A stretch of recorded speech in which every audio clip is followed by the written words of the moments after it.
Ay nag-comment kinsa daw ni siya. Ugangan ba daw nako? So dili na ako na siya ugangan ug ilabi na gyud na dili na ako na siya kadugo pero gituring ko niya nga iyang anak. O gituring sad na ako ni siya na akong inahan. So manang mami ang akong tawag niya.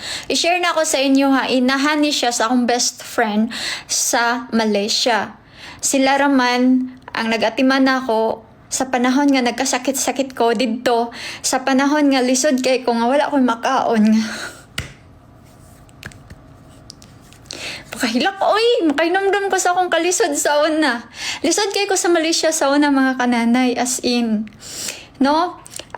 Akong anak, kanang sipunon kaayo, kay sige kanang luya-luya siya, kay wala ko'y kanang sapat nga kanang kwarta nga ipalit og mahalon nga gatas. Dayon sila mo ay magpainom og gatas, then sila mo ay magbantay sa akong anak while nga nagtudlo ko. Dayon ibili na ko na siya sa ilahang balay, din si mami dado na niya akong anak mag-adtog merkado. Dayon pinangga kay ko anak ni mami, makahilak man ko ani. Pinangga kayo ko anak niya. Naikasa nga gihilantan kay kung may mga kananay tulo na ko kabulan nga gihilantan. Gumikan kay maski magsakit ko, nagtrabaho gihapon ko. Iya akong lugawan. Dadaan ko niya og kanang mga pagkaon, mga Chinese herbs, mga unsa-unsa na lang.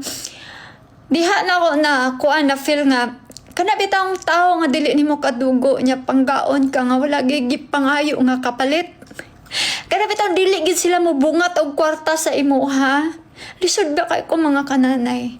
Then paghuman kani akong amiga kanang wala jud ko'y kwarta. Tagaan ko niya, di jud ko kalimatan, tagaan ko niya 10 ringgit nga kananay itong sinsilyo. Gipugnan ako kung luha ron. Mingon ra ba ning uban nga uwi ra kay ko. Kana bitang gusto ka mo kaon niya, wala jud kay makuha ba niya. Naa kay amiga nga moingon nga anay kwarta niya sinsilyo. Dawatan gihapon nimo kay nagpasalamat ka ba nga may na lang makapalito siya og chicken rice. Di ba? So sila nga ako ang gituring nga pamilya sa Malaysia mga kanan mo nang di jud nako malimtan ng Malaysia nga mobalik ko sa mga tao nga na mo inaaba sa taliwala sa kalisod bitaw nga imong giagian wa jud ko nalimot nila sis mura og gihanga ka lisuran ning pugna na tatong luha but anyway yes pinangga kay ko anak nila maskin dili na ako sila kadugo mo na nga taga uli na ako naagid na ya kani nga picture mga kananay basta mo uli gani ko sa iya ha. Di ako matulog sa iya ha. Misan unsa na iyang panahion sa akong mga himuan ko niyag shirt pan, himuan ko niyag dress, himuan ko na basta unsa na lang gyud sukdan ko niya magatang na siya kano sa akong mata pag bukas akong mata na ana siya barog sa ako ang uluhan katawa-katawan na siya. Inaana ko kapinangga ni mami mga kananay. So lami kaayo nga naiinahan. No, so mamang kung ang tinuod na kong inahan, tawag na ko sa iha mamang. Kung naglantaw ka ani nga video mang sorry mang. Na-feel gibati gyud ko gugma sa kaning ni mami kay siya gyud ang wala man gud ang tinuod na kong inahan, wala gyud ni siya sa akong tapad sukad nga na ako'y anak.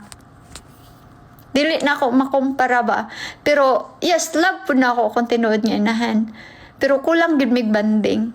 Mora na akong makuan. Kay layo kayo ko. Layo kayo ko mga kananay. Unya,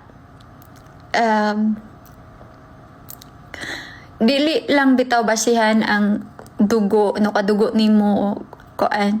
Ang tinuod nga gugma mga kananay, wala na nagbase sa kadugo tao, dili kadugo.